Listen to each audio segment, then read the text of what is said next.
Welcome in. We're glad that you're back with us. Thank you. Thank you for being here. It's exciting to see all the men that even comment as we're going through this, and I get to say hi to you as well. And so we want to welcome you here. If you are new with us, we want to welcome you as well. We're glad that you're with us, and we want you to know that we'd love for you to join us in our chat room after this message is over with. The chat room has a link. It's a Zoom link. If you instant message us and ask for it, we'll give it to you. The other way that you can get the link every week is you can download our men's app. If you do that, you will see in there the link for the Zoom chat room. Also, you'll get the notes for today's message that I'm going to share with you in a minute, as well as the questions that you guys will be discussing in your chat room after this message is over with. So I encourage you to do that. We're finishing up this series called Job, a man called persecuted, and we've been going through his life. We've been looking through how we can learn from Job's circumstances in his life, and it couldn't have come at a better time for us with what we are facing today. And so we've heard some great messages from Eric to Josh to Adam, and now I have the privilege to finish this off on the 7-week series. And we're going to look at Job and his circumstances as we finish this out. Quite a few years ago, I used to be the executive pastor at this church. I helped plant this church. And then I felt that God was calling us away to go plant another church. We had 3 kids. The oldest, Abby, was in 5th grade, going into 6th grade. Emma was in kindergarten, and Eli was either 3 or 4 years old. We moved out to Queen Creek. We were putting our kids in Riggs Elementary, and Emma was in 1st grade now as we are out there. And she was finishing up her 1st grade year, and we got called in by the counselor and by the 1st grade teacher. Normally, that's not a good sign when they're asking you to come in. We didn't know if Emma was bullying somebody or what. But we came and we sat down, and the teacher started sharing that Emma was not excelling in reading, that she was not keeping up with the rest of the class. And as she continued to show us examples of how behind she was in her reading, her recommendation and also the counselor's recommendation was that we hold our daughter back and have her repeat 1st grade. And I'll tell you, for Sonia and I, that was really some difficult moments for us, very emotional time in our life to try to figure out whether we should allow Emma to continue on and struggle as she's in 2nd grade to see if she can get caught up, or if she will repeat 1st grade again. Job is in a similar situation as we pick it up in the story. See, Job, he's in school, and the teacher is none other than God himself. The class, well, if it was a college course, it might be called Sovereignty of God 101. And Job, he hasn't been really learning his lesson here. He had 3 of his friends come, and they each gave their little dissertation to Job. And Job responded back and did not respond back in a positive way. And so as we are winding this up and looking at Job's life, I have 3 lessons that I think we can learn from what Job went through. And so the first lesson is this: God is the master teacher, and we are the students. You know, a lot of times we don't really believe that he's the master teacher, that somehow we think we have to teach ourselves and educate ourselves, but ultimately God is the master teacher. Matter of fact, in Jeremiah 29:11, it says this: "For I know the plans I have for you." I know is God himself, that he knows the plans that he has for you. See, just like a teacher, just like Emma's teacher, that teacher had a lesson plan for the whole year for her students. And the lesson plan was to help them do basically two things when you're from kindergarten going into first grade is you got to be proficient in math and you got to be proficient in reading. And so she had this lesson plan. And unfortunately for Emma, she wasn't keeping up with the lesson plan. God, here it says Jeremiah 29:11, God has a lesson plan for all of us. And what is this lesson plan? The lesson plan is for us to prosper and not to harm us. Plans to give us a hope in the future. That's God's lesson plan. That his plan is for us to prosper, not to harm us, even though right now it kind of feels like potential of us being harmed, but plans to give us a hope in the future. So God has a lesson plan for our lives. God had a lesson plan for Job's life. The problem is he was not really following the lesson plan. See, the student Job was failing class, actually. He was not learning what God was trying to teach him. Instead, he was trying to justify his actions. You see here in Job 29, in Job 29:11, it says, whoever heard me spoke well of me, and those who saw me commended me, because I rescued the poor who cried for help, and the fatherless who had none to assist them. The one who was dying blessed me. I made the widow's heart sing. Going on, I put on righteousness as my clothing. Justice was my robe and my turban. I was eyes to the blind and feet to the lame. I was a father to the needy. I took up the case of the stranger. I broke the fangs of the wicked and snatched the victims from their teeth. Here's Job rebuttaling his friends and basically justifying his righteousness. He's trying to say to his friends, I've been a great person. Matter of fact, I should be up for Social Worker of the Year because I've done all these wonderful things for the widows, for the poor. Matter of fact, people who were dying were praising my name because I was helping them out. So you can see how Job was really justifying his actions as he's going through this struggle, meaning that he was blameless no matter what in this situation, and his friends were trying to point some things out to him, which most of them were not true, but still, here's Job coming along and he has to pat himself on the back. He's the one saying, I was not just a really good person, I was a really, really good person. You ever thought that way about yourself? Have you ever thought, you know what, why am I going through the situations I'm going through? Because I'm a pretty good person. You know, Josh has talked about that in his message last week. I shared about it a couple weeks ago, that somehow we get to a point that we think that we have accumulated a whole piggy bank full of good things that ultimately that should thwart anything that would happen to us that would be bad. And here's Job saying, I'm a righteous person. I've done all these wonderful things. I don't have any reason to say that this is happening to me because of my actions. And so here we see that he's trying to justify his actions to his friends and ultimately to God himself. He's trying to justify these actions. His friends who cared for Job, they basically gave up. They gave up trying. They basically threw up their hands and they just said, all right. You ever been there where you've been in an argument? Maybe it was with your wife.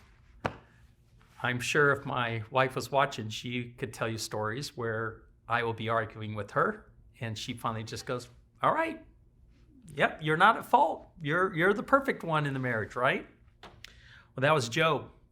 Job was saying, I have no problems. I am a great person. And all of his friends finally had to just throw up their hands. Here we have it in Job 32:1. It says this.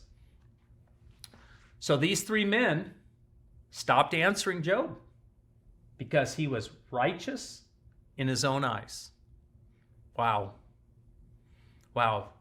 These three friends, remember at the very beginning of this book, these were the three friends, and I can call them friends because they truly cared about Job. They were the ones for 7 days didn't say a word to Job.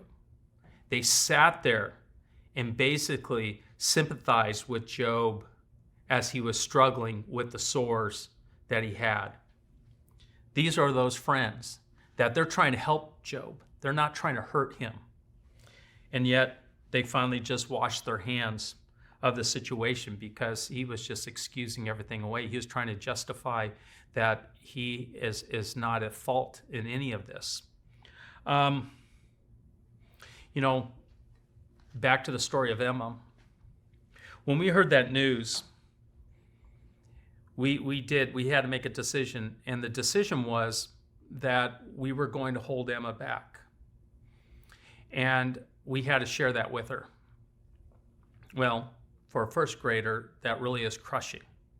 That all of her friends that she has connected with are now going to move up. She gets to stay in the same school, but she's going to have to make all new friends. And she's going to watch her old friends just go play with them, go play with their classmates, and she's got to make all new friends. It's almost like moving all over again for her. And in that moment of talking to her, we just said, sweetheart, you just have to work harder to learn how to read better, and we're going to work with you. We're going to come alongside of you and work with you. Now, we could have started getting angry and tried to justify even Emma not being able to read. See, we could have blamed the kindergarten teacher because in kindergarten, really that's the main thing that you should be teaching a kindergartner is how to read and how to do math. Basically how to write their name, and all those basic fundamentals should happen in kindergarten by the time first grade happens. Trust me, there were some moments where we did point the finger that direction. But ultimately, we could have tried to justify it every which way that Emma should stay and she should go into second grade because we want her in second grade with her friends. But she didn't learn what she needed to learn. And so she had to repeat it. And that's the same way with us, guys, that here's Job, and it's taken 42 chapters. Think about this in this story. This is one story, 42 chapters. You go look, I don't know if there's another story of a person's life that takes that many chapters. And part of it is because Job was trying to justify himself, and he wasn't learning his lesson, and God wasn't letting him off the hook. And so Job, I don't know how long, I didn't do the research, but I don't know how long he suffered with these sores until the moment of him coming to his senses. But God wasn't going to let him off the hook until he learned his lesson. Lesson number 2 here is this. God's ultimate goal is for us to look like Jesus. That's the ultimate goal. That's the ultimate lesson plan that God has for us. Romans 8:29 says this, for those God foreknew, he also predestined. What did he predestine them to do? This is not a salvation predestined. He predestined those that he already knew were going to follow Christ. He predestined them to be conformed, key word here, conformed to the likeness of his Son. This is God's lesson plan, that for us as followers of Christ, from the time we were born, and he knew that we were going to be followers of Christ, he has predestined us, that he is conforming us into the image of Christ. Or in other words, to be more Christ-like. That is God's desire for our lives. And so he will do things in our lives that will help us become more Christ-like. The WWJD, it was popular a long time ago, but what would Jesus do? It still works. That as we go through life, as we are struggling in this situation that we're in now, it's like, how am I responding? How am I responding to my spouse? How am I responding to my kids? As I'm struggling on, maybe I lost my job. Maybe the business is going to go under. Maybe I don't know if, my family's health is going to be there, and they're going to continue on with their health, or if they're going to get the coronavirus, or whatever the worries might be. How are you responding? How are you reacting to that situation? Are you reacting in such a way that is Christ-like? A couple weeks ago, this whole coronavirus, staying at home, can have you on edge. It really can. And our dryer went out. And being kind of the fix-it guy, I can try to figure out what's wrong. And so I started doing diagnostic on it. I started replacing small, cheap parts, and finally got to a point that they said, well, it needed a motherboard. And so I ordered this motherboard, and that wasn't the case. And so I had to have a repair guy come out. And long story short, I had just bought this dryer 3 years ago, and it needed a $400 panel. That's over half the cost of the dryer that I just spent, $600 on 3 years ago. So I already was not happy with that. Well, so now we're still dryerless right now. Hopefully it's going to get taken care of. So my wife, for the last 2.5 weeks, 3 weeks, has been washing clothes, and we have wet clothes hanging around the house, getting dry right now. I'll sit down on the couch, and all of a sudden I have a wet spot on me because there was some wet clothes that were drying there.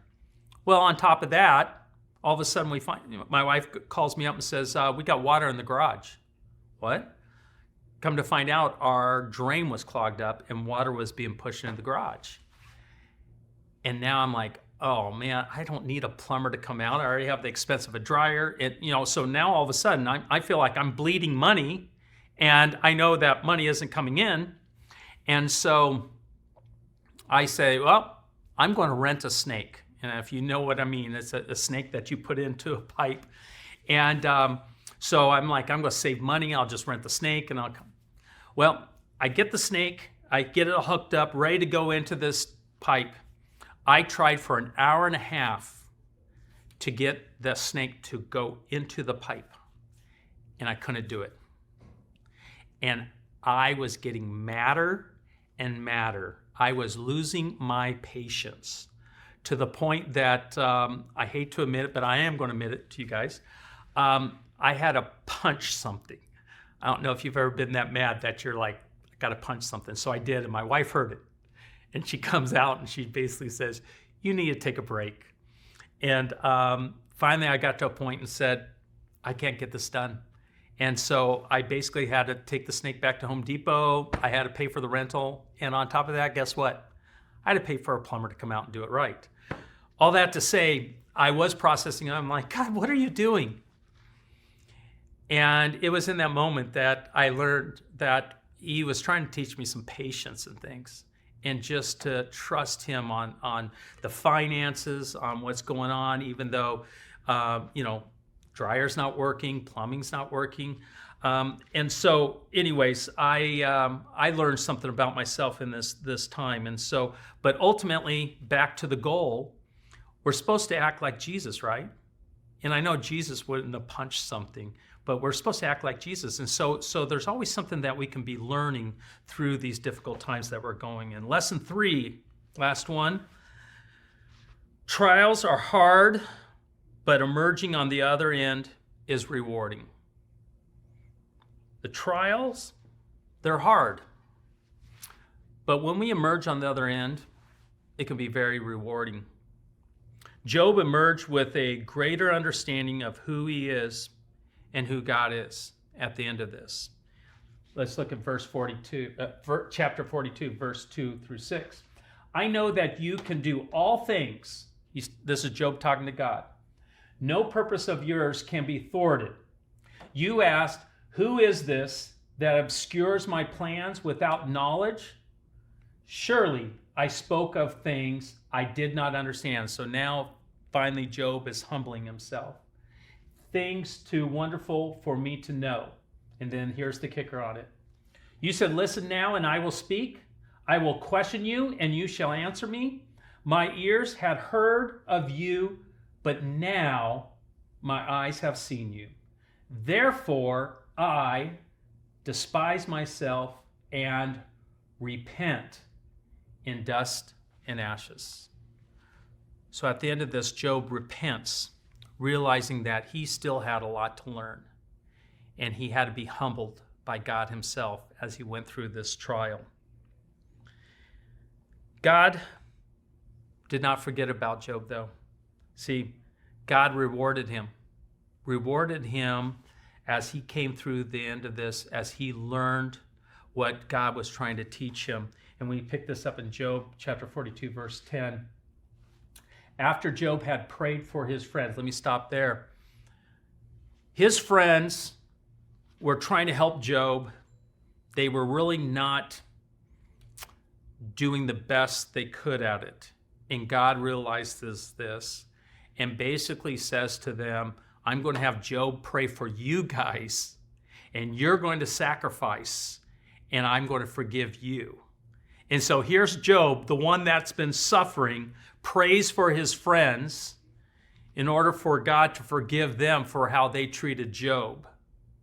And then it goes on, it says, the Lord restored his fortunes and gave him twice as much as he had before.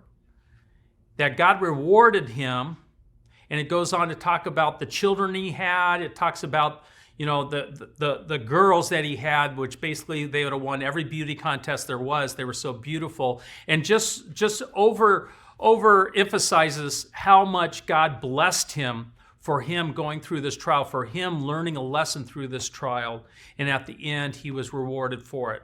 But Job had no idea, though. He had no idea as he was going through this that there was a reward at the end that way. He had no idea what was going on in his life. But he did stay faithful to God. And he did finally realize in his own life there was things that he still needed to learn about himself and who he was in God. Back to the story of my daughter Emma. See, we chose to keep her in first grade.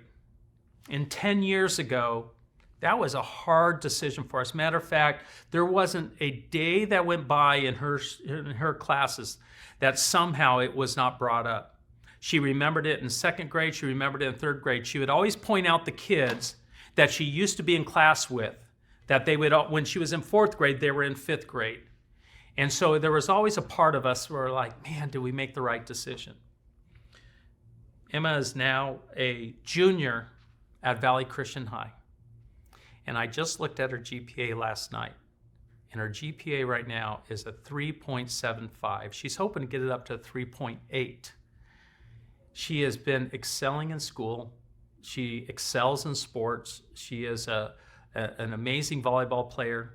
If she was 3 inches taller, she would be an awesome volleyball player. But God had other plans there.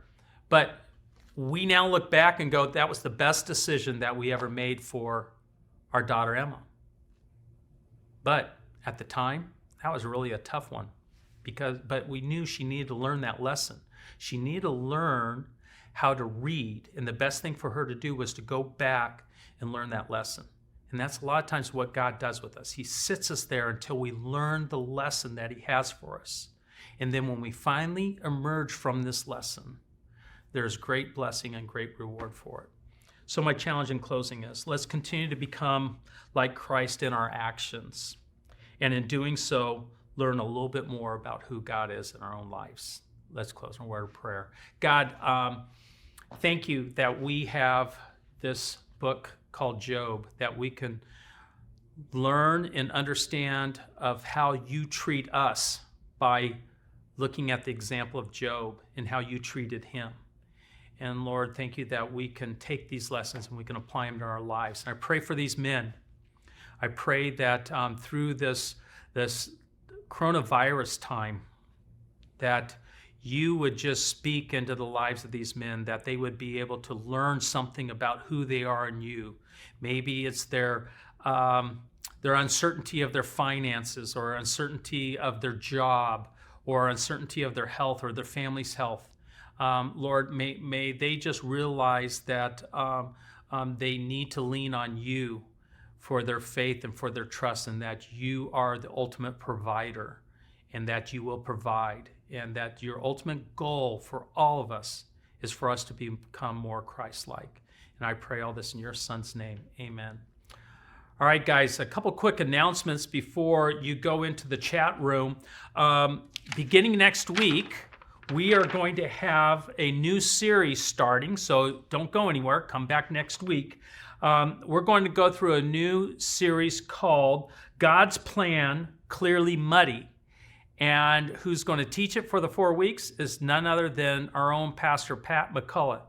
He's going to be here, and he's going to give an amazing message on the life of Joseph. He's going to go through the life of Joseph with us, and we're just going to see how God used Joseph in his plan, even though Joseph kind of seemed a little bit muddy. But God had a very clear plan on what he was doing with Joseph. And then after that, because that goes from May the 14th through June the 4th, we're going to go right into Hot Topics, which will start on June the 4th, right? June the 4th. And it'll go through, June 11th, sorry. Thank you, Tim. June 11th. And then I'll go to July 30th. And Hot Topics is basically that. We have topics. I think we sent this out to you guys to vote on so that you can have those and you can know what we're going to be doing. And each week's just going to be a different topic of a question in the Bible or some conflicts you've seen in the Bible. So we're going to have a fun time with that. So, and again, download our app if you don't have it. Grab that link, and we'll see you in the chat room. Thanks, and God bless.